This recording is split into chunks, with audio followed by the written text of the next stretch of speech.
하나님 아버지, 참으로 우리는 부족합니다.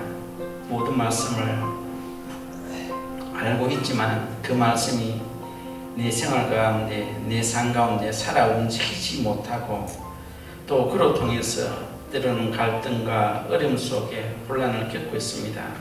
하나님, 이제부터 그 하나님의 말씀이 나로 통해서 살아 움직이게 하여 주시사, 하나님의 말씀이 나의 삶이 되어지게 하시고 나의 삶이 나의 행동으로 나타나게 하여 주시옵시며, 내가 곧 그리스도의 삶을 살아갈 수 있는 지혜와 능력을 지닐 수 있도록 도와주시사, 한이 많고 억울함이 많고 분통함이 던지는 이 세상에 정말 자유하며 기쁨으로 감사하며 살아갈 수 있는 복된 인생이 되어질 수 있도록 도와주시옵소서. 오늘도 부족한 저희들에게 하나님께서 말씀해 주셨사오니 이 말씀 붙잡고 남은 인생 주님과 더불어 살아갈 수 있도록 은혜 베풀어 주시옵소서. 주 예수 그리스도 이름으로 기도드립니다. 아멘.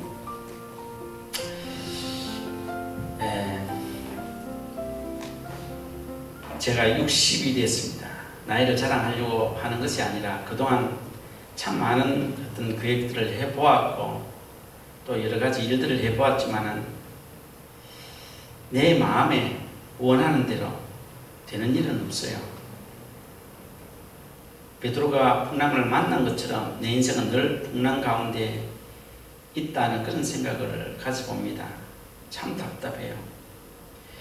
목사로서 성도들의 아픔에 대한 상담은 받지만은 목사는 누구에게 이야기할 수도 없어요. 답답해요. 좀 무언가 시원하게 고백하고 싶은데 고백의 대상은 별로 없더라는 겁니다. 아마 여러분들도 그럴 것 같아요. 좀 아내가 있고 남편이 있지만 이 답답한 심령을 좀 시원하게 이야기하고 싶어도 잘 그렇게 하지 못하지요. 믿음이 없어서도 아니고 뭔가 모르게 그렇게 할 수 있는 대상은 되지 않더라는 겁니다. 우리가 신앙을 가지고 지금까지 하나님을 믿지만은 마찬가지인 것 같아요. 좀 하나님 앞에 시원하게 좀 하면 속이라도 풀릴 것 같은데 그렇게 되지 못해요. 그래서 눈을 뜨고 아침을 맞으면 또 생각지 않는 일들이 터져서 나를 어렵게 하고 힘들게 합니다. 그때마다 내 신앙을 의심해 봅니다. 내 신앙이 이것밖에 되지 않는가? 정말 하나님이 살아계시는가? 살아계신다면 나 같은 사람을 왜 이렇게 어렵게 그거 하지? 그런 생각도 해보고요. 그래서 혼란 가운데 우리는 늘 살아가잖아요. 다시 말하면 우리의 인생이 저기 보이는 그림처럼 뒤죽박죽 혼란이 끊이지 않는 그런 삶을 살고 있더라는 겁니다. 우리가 주위에서 사람들을 만나보면 저 사람은 참 행복하겠어. 건강하고 자식도 잘 됐다는 소리도 듣고 괜찮은 것 같아 라고 이야기를 듣고 있는 가운데 우연히 그분과 마주 앉아서 대화할 수 있는 그런 시간이 되어지면 뜻밖의 아픔이 있어요. 내가 오늘 아프다 어렵다라고 하는 그 이상의 아픔을 그분이 가지고 있더라는 겁니다. 보기에는 참 아름답게 보이는데 그 마음의 심중은 정말 아픈 고통을 가지고 있더라는 겁니다. 그래서 저분도 나와 같이 삶의 풍랑을 늘 맞이하며 경험하며 살아가고 있구나라고 그렇게 우리는 생각하게 되지죠. 정말 이 세상의 모든 사람들은 잔잔한 바다 위에 돛담배 달고 사는 것처럼 살지만 그 내면에는 엄청난 환난과 고통이 있는 것은 변할 수가 없습니다. 사람들 앞에 웃고 있지만 내 마음속은 슬퍼 울고 있어요. 제가 한국에 있는 친구가 한 번씩 사진을 보내달라고 사진을 보내줍니다. 사람들은 자기는 참 행복한 사람이라고 이야기를 한다 그래요. 늘 웃기 때문에. 그 표정도 웃는 얼굴입니다. 그런데 저는 그 친구의 눈을 보면 늘 슬퍼 울고 있어요. 하는 고통이 주체할 수 없어 쌓여있는 것을 알게 되어집니다. 그래서 세상의 모든 사람들을 불신합니다. 그 불신이 싹이 터서 이제는 자기 자신까지도 불신하는, 물론 가족은 당연히 가족이지만은 그냥 우리 자녀는 커서 그냥 가면 되고 남편 역시 마찬가지고 아내는 역시 마찬가지고 그런 땅을 쌓고 살더라고요. 얼마나 모진 풍랑의 삶을 살았으면 그렇게 깨끗하고 그렇게 맑은 친구가 그렇게 되었을까라고 생각해 보게 되십니다. 웃지만은 마음속으로는 슬퍼하며 괴로워하는 그런 삶을 살고 있더라는 겁니다. 그 삶의 내막을 모르는 사람은 저 사람은 굉장히 웃는 사람이야, 참 좋은 사람이야 라고 하지만 그 웃음은 자기에게는 눈물이라는 겁니다. 그래서 이런 것들을 해결할 수 있는 방법은 무엇이 있을까요? 내가 돈이 있으면 괜찮겠다. 맞습니다. 어느 순간까지는 괜찮습니다. 그러나 그것이 고갈되면 또 괴로움이 있습니다. 결혼을 해서 좋은 아내를 얻고 남편을 얻으면 괜찮겠다. 마찬가지입니다. 조금만 가보십시오. 또 그 아내가 진절이 나도록 나를 힘들게 하고 그 남편이 진절이 나도록 나를 괴롭게 하는 것이 현실입니다. 그래서 오늘 우리의 소망은 예수 그리스도밖에 없다는 겁니다. 정말 나에게 위로가 되고 힘이 되고 능력이 되는 것은 오직 예수 그리스도밖에 없다는 것이죠. 우리는 어차피 죽을 때까지 풍랑의 바다 위를 매일매일 걸어가야 되는 겁니다. 그럴 때 우리는 원망하고 불평하고 내 삶을 한탄하고 살아갈 것이 아니라 그 예수 그리스도와 함께 감사하며 살아가야 된다는 것이죠. 중요한 것은 그 예수 그리스도와 함께 그렇게 살아가려고 하면 어떻게 해야 되는가? 그 방법론에 대해서 우리가 문제를 한번 제시를 해봐야 되잖아요. 오늘 읽었던 본문의 내용을 보면 이렇습니다. 예수님이 한때 참 잘 나갔던 시절이 있었잖아요. 손만 딱 얹으면요 병자가 탁 났습니다. 귀신아 물러가라 하면 미친 사람이 정상으로 탁 됩니다. 죽은 자가 살아납니다. 과연 그 예수 그리스도 앞에 대적할 사람이 누가 있겠습니까? 그 예수 그리스도를 따라다니는 제자들은 얼마나 당당합니까? 자기는 아무것도 아니지만 내가 모시는 예수, 죽은 자가 살리는 예수, 대단한 예수다. 얼마나 대단하겠습니까? 어깨 쫙 펴고 예수님 앞에 탁 나서 야 시끄럽다 조용히 해라. 우리 예수님 나가신다. 가라. 뭐 그렇게 하지 않았겠습니까? 그러나 그것이 믿음이 아니라는 것이죠. 엄청난 기적을 베풀었죠. 설마 하는데 계속해서 물고기가 나오고 보리떡이 나오더라는 겁니다. 그리고 남더라는 겁니다. 그 광경을 보던 사람들이 이렇게 생각해. 저 사람이야말로 오늘 위기에 처한 우리나라를 구할 유일한 분이다. 저 사람은 우리나라의 지도자로 삼자라고 이렇게 웅성웅성되기 시작을 했습니다. 저런 사람만 있으면 로마 간단해. 한마디면 끝나는 거야. 여러 가지 생각을 했겠죠. 예수님은 그것을 아시고 제자들에게 이야기합니다. 야, 너희들은 배를 타고 떠나라. 나는 산에 가서 좀 기도하고 하겠다라고 이야기하죠. 그래서 예수님이 제자들에게 배를 타고 떠나라고 하기 때문에 제자들은 그 예수님 말을 듣고 배를 타고 떠났습니다. 이게 보는 것처럼 여기서 이쪽은 이제 배를 타고 떠났습니다. 한참 가다 보니 해가 저물고 밤이 깊어지기 시작했습니다. 바람이 점점 불어옵니다. 웬일이요? 아까는 바람이 없었는데요. 갈수록 배는 위기에 처하게 됩니다. 정말 그 풍랑의 바다 위에 있는 이 작은 돛담배는 어찌할 수가 없습니다. 야, 여기서 죽냐? 아우성칩니다. 정말 내가 예수 그리스도를 따라다니고 이렇게 기쁨을 누리는데 이것이 내 인생 끝나나? 온갖 생각이 들겠죠. 두고 온 가족들도 생각이 날 것이고 여러 가지 생각이 나겠죠. 그럴 때 예수님이 무리로 걸어오시는 겁니다. 처음 본 순간 얼마나 좋았겠습니까? 그러나 다시 한번 생각해보니 저건 귀신이다라고 생각이 드는 겁니다. 예수가 아니고 귀신이라고 생각했다는 겁니다. 그래서 놀랐습니다. 그래서 예수님이 야, 나다. 얼마 전에 너희들하고 같이 있었던 나다라고 이야기했을 때 조금 안심이 됐어요. 그런데 성질이 좀 이상한 베드로가 정말 예수님입니까? 예수님이시면 나를 당신처럼 바다 위에 걷게 해주십시오라고 이야기했습니다. 그래, 배에서 내리라. 나에게 오늘라라고 이야기했죠. 베드로는 그 성질대로 바다에 탁 내렸습니다. 웬일로? 바다가 빠지지 않거든요. 나도 걷네. 예수님 보고 걸었다는 겁니다. 그런데요, 바다와 바람이 가만히 있습니까? 안 했습니다. 불어옵니다. 예수님을 바라보던 시선이 풍랑이는 바다를 바라보게 되었다는 것이죠. 그래서 본문에 보면 바람을 보고 두려워했다는 겁니다. 풍랑을 보고 두려워했다는 겁니다. 예수님을 바라볼 때는 참 편안하게 바다 위로 걸어갔는데 그 예수 그리스도를 바라보는 시점이 풍랑을 바라볼 때 두려움이 겹쳤습니다. 그러자 바다에 빠졌습니다. 예수님이 그를 구원해 주셨습니다. 그래서 왜 믿음이 적은 자야 의심하느냐라고 그렇게 이야기했습니다. 예수님이 배에 탔습니다. 배는 잠잠했습니다. 평온했습니다. 그럴 때 사람들은 이야기합니다. 예수님은 하나님의 아들이십니다라고 고백했다는 내용입니다.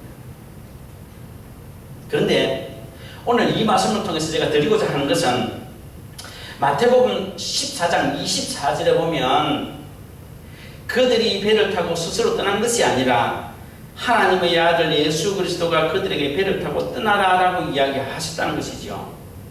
자기의 의지로 떠난 것이 아니라 예수님께서 떠나가라고 했기 때문에 예수님 말에 순종해서 갔다는 겁니다. 문제는 거기에 있습니다. 이들의 어떤 믿음이라고 하는 것은 예수 그리스도와 함께 있을 때 그 말씀에 능력이 있다고 생각했다는 것이죠. 그런데 예수님은 산에 가시고 저희들은 배를 타고 있습니다. 예수님의 말씀이 떠나라고 하셨는데 그 말씀은 자기들이 알고 있지만 보이는 예수 그리스도가 없기 때문에 그 말씀은 아무런 능력이 없더라는 겁니다. 그래서 두려워했다는 겁니다. 여러분, 이것이 진짜한 믿음이라고 생각되어집니까? 아니잖아요. 우리가 늘 이야기하잖아요. 말씀의 어떤 능력, 권위, 말씀으로 천지를 창조하시고 말씀에 대해서 우리는 너무 잘 압니다. 다시 말하면 예수님께서 너희들은 배를 타고 떠나라고 했을 때에 그 말씀 안에는 곧 예수 그리스도라는 겁니다. 함께 있는 것이라는 겁니다. 보이는 예수가 있어서 말씀의 능력이 있는 것이 아니라 하나님의 말씀이 떠나라고 하면 그 말씀 자체가 곧 하나님이라는 겁니다. 우리는 이것을 분리하고 있다는 것이죠. 하나님 따로 말씀 따로. 그러면서 말씀의 능력을 이야기하고 있습니다. 예수 그리스도의 이름으로 외치면 다 된다라고 생각하고 있습니다. 그런데 예수 이름으로 외치지만 그 예수 그리스도가 내 눈앞에 없기 때문에 그 예수 그리스도의 이름은 나에게 능력이 없다는 것이죠. 예수 그리스도가 내 앞에 있을 때에 그 말씀이 능력이 있다고 착각하는 겁니다. 예수 그리스도께서 떠나라고 하셨으면 떠나라고 하신 그분이 나의 삶의 모든 것들을 책임져 주시잖아요. 주인이 종에게 야 이것 가지고 저 사람이 이거 주고 오너라라고 했을 때에 종은 그냥 그것 가지고 주인에게 주면 됩니다. 그런데 그 종이 주인에게 이 내용이 뭡니까? 이걸 분명하게 나에게 이야기해 주십시오. 내가 알아야만이 전해주겠습니다. 어디로 갈까요? 저리 갈까요? 이렇게 갈까요? 배를 타고 갈 수도 있고 비행기를 타고 갈 수도 있고 버스를 타고 갈 수 있고 뭐를 타고 가야 될까요? 만약에 그렇게 꼬치꼬치 캐묻는다고 하면 얼마나 주인의 입장에서 답답하겠습니까? 주인이 떠나라고 하면 가는 길은 그거잖아요. 누가 물어봐? 그러면 자기가 떠나지만 결국 주인의 말을 듣고 주인의 말에 순종해서 가면 곧 자기는 그 주인과 같은 그런 어떤 권위를 가지고 가는 겁니다. 예수님의 제자들이 떠나라고 했을 때에 자기는 떠나지만은 그 말씀이 곧 예수 그리스도라고 생각하지 않았다는 겁니다. 예수 그리스도는 산에 있고 우리는 뚝배기 같은 말씀만 듣고 배를 탔다라고 생각하는 것이죠. 그렇기 때문에 왜 그렇게 예수를 보고 두려워했다라고 이야기합니다. 만약에 떠나라고 했던 그 말씀이나 산에서 기도하고 계시는 그 예수님이나 통일하다고 생각하면 여전히 예수 그리스도는 오병이어의 기적을 베푸신 그분이 자기와 함께 있음을 자기들은 알게 되어지는 겁니다. 그러면 풍랑이 일든 뭐가 일든 관계하지 않습니다. 왜냐하면 떠나라고 하신 그분이 나의 삶의 모든 것을 책임져 주시기 때문에. 그런데 그들은 말씀만 있지 정말 예수 그리스도는 없다라고 생각하기 때문에 두려웠다는 것입니다. 오늘 우리가 인생을 살아가면서도 그렇잖아요. 정말 말씀을 너무 잘 알고 있습니다. 그런데 내 눈에 하나님은 보이지 않더라는 겁니다. 내 눈에 예수님은 보이지 않더라는 겁니다. 내 눈에 성령님은 보이지 않더라는 겁니다. 그렇기 때문에 종이에 기록된 이 말씀은 나에게 능력이 없더라는 겁니다. 아무리 기도해도 아무리 뭐가 해도 아무런. 그러나 오늘 우리가 참된 믿음이라고 하는 것은 비록 종이에 기계로 찍은 인쇄물이지만은 그 말씀이 곧 산에서 기도하시는 예수님의 말씀이고 모세를 통해서 말씀하신 그 말씀이라는 것이죠. 통일하다는 겁니다. 그렇지 않으면 우리는 풍랑이는 바다에서 두려워한 것 같이 우리 삶의 여러 가지 문제 앞에서도 두려워할 수밖에 없습니다. 왜요? 예수 그리스도가 없기 때문에. 그러면 지금까지 내가 믿었던 신앙은 어디 갔습니까? 아무런 소용이 없잖아요. 그런 믿음을 우리는 오늘도 살고 있다는 겁니다. 우리 애가 팜스프링에 수영을 갔습니다. 애들 데리고. 근데 미아가 어떻게 해서 빠졌어요. 달려가면서 예수님 도와주세요라고 해서 달려가기보다는 인터넷을 보면서 이걸 어떻게 해야 되지? 어떻게 해야지? 그렇게 갔다는 겁니다. 그러면 우리 애가 믿었던 예수 그리스도는 어디에 있습니까? 없습니다. 인터넷이 그 얘기는 예수 그리스도입니다. 그래서 인터넷 찾아가고 어떻게 처신해야 될지 그렇게 했다는 겁니다. 자기 아버지가 목사인데도요. 목사인 저라도 그럴 것 같아요. 정말 말씀이 산에서 기도하시는 그 예수 그리스도와 동일하다고 하면, 비록 나에게 위기가 있다고 할지라도 그 예수 그리스도와 함께 간다고 하면, 때로는 풍랑에 빠질 수가 있고 넘어질 수가 있고 생각지 않는 위급한 상황에 도달할 수 있지만은 그 예수 그리스도 떠나라고 했기 때문에 내 책임이 아닌 떠나라고 하신 예수 그리스도가 있잖아요. 그런 믿음이 필요하다는 겁니다. 그럴 때에 우리는 구원함을 받을 수가 있다는 겁니다. 우리는 예수 그리스도와 다르게 생각하는 겁니다. 말씀과. 그래서 고난은 왜 옵니까? 말씀은 잡고 있대 예수 그리스도는 없기 때문에, 이 말씀이 나에게 능력이 되지 못하기 때문에 내 스스로 고난당할 수밖에 없습니다. 세상 사람들을 보면 예수 믿는 사람들 참 미쳤다고 생각을 해요. 내 아이가 교통사고 나서 죽었는데 감사의 힘을 바치고 웃는 사람, 그것을 보면 세상 사람들은 뭐라고 이야기할까요? 미쳤다고 이야기합니다. 예, 미쳤더냐? 당연히 미쳤죠. 제가 봐도 미쳤을 수밖에 없어요. 그런데요, 정말 떠나라고 하신 그 말씀이 하나님의 말씀이라고 믿는다고 하면 웃을 수가 있습니다. 감사의 건 바칠 수가 있어요. 우리는 그런 믿음이 아니다라는 겁니다. 말씀 따로 예수님 따로 늘 그렇게 생각하기 때문에 내 스스로 고난이 오더라는 겁니다. 내 스스로 고난을 받아들이더라는 겁니다. 그리고 또 14장 26절에 보면 제자들이 그가 바다 위로 끌어오심을 보고 놀라 유령이라 하여 무서워하여 소리지르거늘, 예수님을 보고 무서워했다는 말은 여러분 이해가 됩니까? 예수님과 떨어진 사이가, 나누신 사이가 한 1년이 되고 2년이 되면 잊어버려서 예수님인가 아닌가 혼돈될 수가 있어요.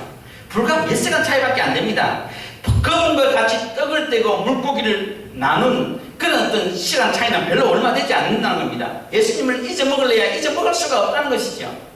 그런데 그들은 예수님을 보고 두려워하고 무서워했다는 건 말이 안 되는 겁니다. 왜 그럴까요? 여러분, 예수님이 배를 타고 오는 것이 정상이겠습니까? 물 위로 걸어오는 것이 정상이겠습니까? 예?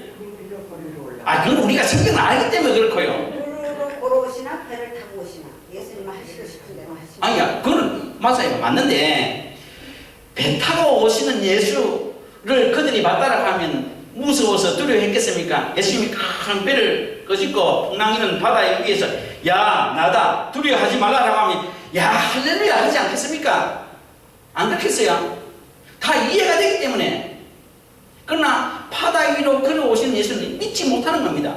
얼마 전에 오병이어의 기적을 보고도 배를 타고 오시는 예수는 가짜입니다. 가짜. 안 그렇겠어요? 배를 타고 가는 건 나도 갈 수가 있고 여러분도 갈 수가 있어요. 그런데 그런 예수를 우리는 정상적인 예수라고 믿는다는 겁니다. 예수는 우리의 상상을 초월하신 분이라는 겁니다. 그런 일을 지금까지 하셨잖아요. 정말 내 생각 밖의 일들을 감당하시는 분이 예수 그리스도라는 겁니다. 당연히 물 위로 오시든지 바람을 타고 오시든지 또 다른 방법으로 우리 생각의 차원을 넘어서 예수님은 오시잖아요. 그런데 그들은 무서워했다는 겁니다. 왜 그럴까요? 말씀과 예수와 따로 분리되어 있게 생각하는 겁니다. 예수님은 아직도 산에서 기도하고 있지, 떠나라고 했던 그 말씀밖에 없는데 이건 아닐 거야. 정말 그들이 떠나라고 했던 그 말씀이 곧 예수님이고 하나님이고 성령님이라고 생각했으면 배를 타고 오든지, 권사님 말 맞다나 물 위로 걸어오든지 바람을 타고 오든지 천둥을 타고 오든지 아멘 아멘 믿지 않겠습니까? 말씀과 예수 그리스도를 분리해서 생각했기 때문에 그들은 예수를 보고 두려워했다는 겁니다. 오늘 베드로의 모습이 바로 저와 여러분들의 모습이라는 것이죠. 우리가 어떤 어려운 문제들이 있으면 이성적인 문제를 판단하려고 하잖아요. 이성적인 상황만 벌어지면 그거 이해하지만 좀 다른 그것은 그건 아니지 좀 이렇게 생각하잖아요. 왜 그럴까요? 말씀과 예수 그리스도를 분리해서 생각하기 때문에 그렇습니다. 그리고 고난 중에 먼저 찾아오셨습니다. 마태복음 14장 25절 밤사경에 예수께서 바다 위로 걸어오시니 제자들에게 오신다라고 그렇게 기록하고 있습니다. 예수님이 제자들에게 떠나라고 했습니다. 그러면 예수님의 관심은 어디에 있겠습니까? 집에서 밥을 먹고 있는 사람들에게 관심이 있겠습니까? 자기가 떠나라고 했던 그 제자들에게밖에 관심이 없습니다. 내가 떠나라고 했는데 별 탈 없이 잘 갈까? 그 염려와 걱정은 누가 하겠습니까? 예수 그리스도밖에 없습니다. 저는 이렇게 생각합니다. 제가 이민을 왔습니다. 여러분도 이민을 왔습니다.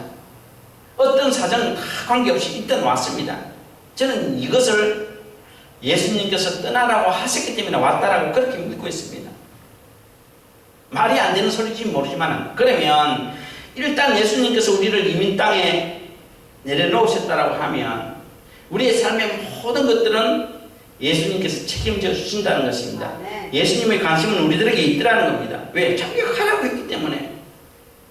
어느 부모가 자식 보고 가라고 해놓고 지하 죽든지 말든지 지혜를 하는 부모가 어디 있겠습니까? 가라고 하면 관심은 거기밖에 없어요. 혹 장될까 싶어서.